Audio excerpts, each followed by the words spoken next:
My guest is Premier Christy Clark. On an average day, she is asked questions on the street and from dogged reporters about everything from gas and oil pipelines to how she plans to keep BC's economy strong. Workers skilled, money flowing, and our air, land, and water protected. Big job.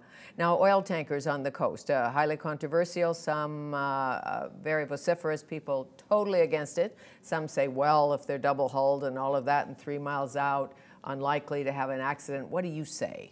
I say we've got 5 conditions before we will move Alberta's heavy oil off our coast or move any expansion of it. We are not moving on those 5 conditions, and they are: it has to pass its environmental review. We have to have the guarantee, a plan for the world's best spill protection on land, world's best spill protection on the coast in the water, which means the Coast Guard has to improve. First Nations have to be benefiting and involved, and we have to get our fair economic share. All 5 conditions have to be met. Well, as Chief Ed John said the other day, I'm not sure it was about this, but he said, just remember, our land, our decisions. But it's highly complex, as you know. Northern Gateway, twinning a pipeline, the disaster in Quebec brought forth the dangers in rail and chemicals. Yeah, I think many people would say, and you know, all the experts say this in the States when they talk about Keystone, it is far safer to move any oil product by pipeline rather than rail. Sure. Absolutely. But if the pipelines are full, rail's the next alternative, and some of the pipelines are full. So when we say, I'm against twinning that pipeline, we also have to think, well, if that's the case, how are we going to move fuel? Because indeed. And the question for us in British Columbia is, how do we get it off the coast? I mean, if the purpose is to get it to the coast, how do we get it off the coast safely? Because heavy oil is a very different product from refined product, and certainly natural gas. It sinks right to the bottom of the ocean, and it's, I mean, people say it's almost impossible to ever clean it up. So we need those environmental guarantees before we'd ever consider allowing this to go ahead. Absolutely. And I think we also need, or you need to, not me, talk to people who work in the industries. The trust factor is not so good, as you know. But I'm talking about the workers, the BC Coastal Pilot, who actually takes the tanker up the coast or into Rupert or all of that, and where to put an LNG terminal. Should we put it in Kitimat? Should we put it in Prince Rupert? And why in Kitimat? Why in Kitimat? Well, because to get to Prince Rupert on the terrestrial land base, you have to go over some mountains, which isn't as which is expensive. And but for natural gas, there Prince Rupert, Port Edward, Kitimat are all places that are likely going to be output.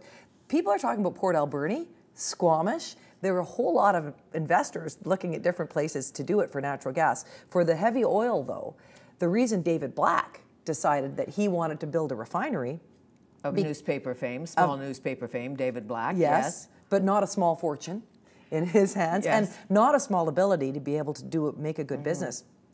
He's a boater.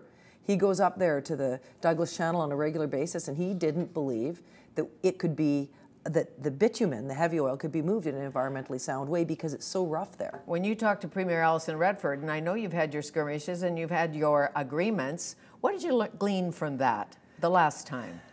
That Alberta is beginning to see why British Columbians are so concerned about this. And she's really, I think, concluding how important our coast is to us and how we really have a sense that we are the guardians of that coast. And it's pristine now. We want it to stay pristine. Well, having lived in both provinces, I will tell you, there are differences. Yes, there are. I know, same country, but that Albertan stampede mentality, and then we in British Columbia saving every cedar tree ever popped up. It's different. It is different. But you know what, though, Fanny, in the last election, what people said was they wanted to say yes to economic development. They wanted a government that wasn't going to stand in the way of everything, that was going to be reasonable, because people, I think, understand if you can't create jobs, you can't support families, you can't pay for health care if you don't say yes to economic development. And we have to balance the economy and the environment. We've said it forever, but it's easier said than done. Who briefs you on a daily basis on child poverty, on child obesity, on bullies, on minimum wage, on China trade talks? Who does that for you? Well, there's a lot of people in the public service that I talk to every day, so it kind of depends on what's topical, what I'm working on. So I am planning a trade mission to Asia, for example. So we'll do that in the fall. So I've spent quite a bit of time with our officials, in the Ministry of International Trade, talking about what we want to sell when we're there, where we want to go, how we're going to make the sale, who I need to meet with, who are our targets, because really, I'm BC's top salesperson. Right. And I think I'm good at sales. So I'm going to go there and I'm going to make my best pitch. Well, if the last election means anything, you're very good at sales, coming from behind. Your resilience, born with it, life experience, bring it up. What is it? Because you've got the joie de vivre and the energy. My mom and dad raised me and all my brothers and sisters to never give up, never give up. So that's kind of where it comes from. I also, my brothers and sisters used to beat on me on a, like they all do. I was the youngest of four. So I learned to be tough, I think, from that.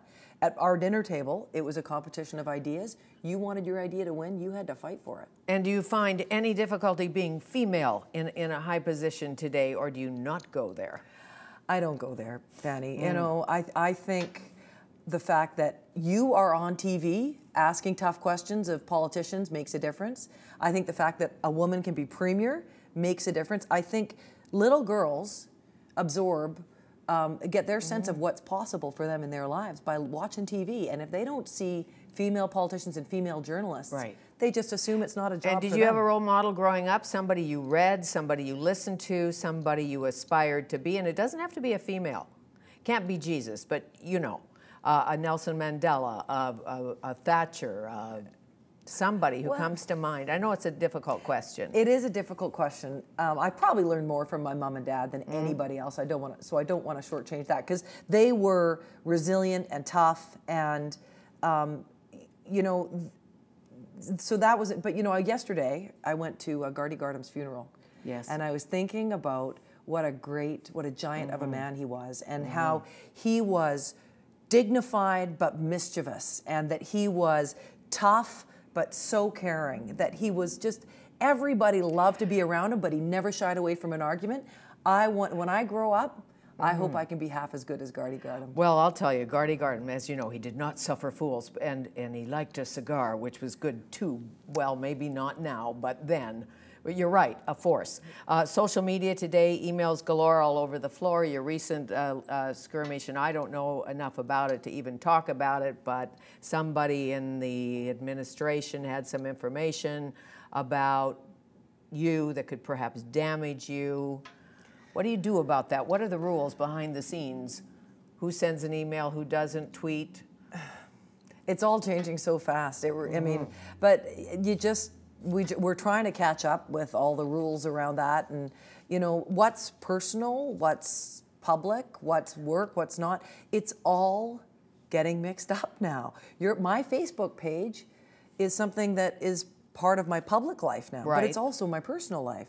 So how do we sort those things out where nobody's quite clear on it? Well, I'll tell you, my friends in the beer parlor, they say things like, when you're dealing with the ethnic outreach scandal, what political party does not try and get the ethnic vote? I mean, that makes sense, doesn't it? I mean, especially when you have a large Sikh population and all of that, and a Chinese population, and the white people and the other people and all of that. Of course, to win, you have to get the votes and convince the people. There's an even deeper principle there, though. What responsible government would not work hard to communicate and engage with that 40% of the population in the Lower Mainland, for example, who identifies as visible minority? We have a responsibility to speak to those folks in their own language and engage with them on their terms. And so there's a deeper value, I think, there that governments have to live up to. It's not just about the votes, it's about our responsibility. What's your biggest challenge next year, this year? Trying to go somewhere where is going to be a tough place to go? Or one of the challenges. I hate that question, and you do too. What's the biggest challenge? Yeah, one of those challenges. Yeah, I could give you a top five. Child poverty. I think the three things that are going to be tough are going to be 10 years of labor peace in schools, but it's worth doing. Controlling government spending so we can keep our budget balanced, but it's worth doing because we only have so much money to spend. And the other one is we're in this process of core review where we are going in and we're looking at everything government does and deciding what government shouldn't be doing anymore, because we can't keep growing government and think we're going to be able to look after taxpayers. You've got that right. Would you ever go back to radio? I'm not planning to anytime soon. Are you taking a break this summer? I might take some time in August. Yeah, I'd take my son away for a little while. He misses me. Okay, I bet he does. Truly house hunting in Kelowna? Yes, absolutely. And I did a lot of door knocking in Kelowna. Hamish, my son, did a lot of door knocking in Kelowna, so he has some ideas about the palatial palaces we can move into. One day you can door knock for him, because that's how it works, right? When he decides he can haul out his mother to door knock. I don't know. We'll see. Thank Nice you, to see you. Fanny. Thank you. So nice to see you. Thank you.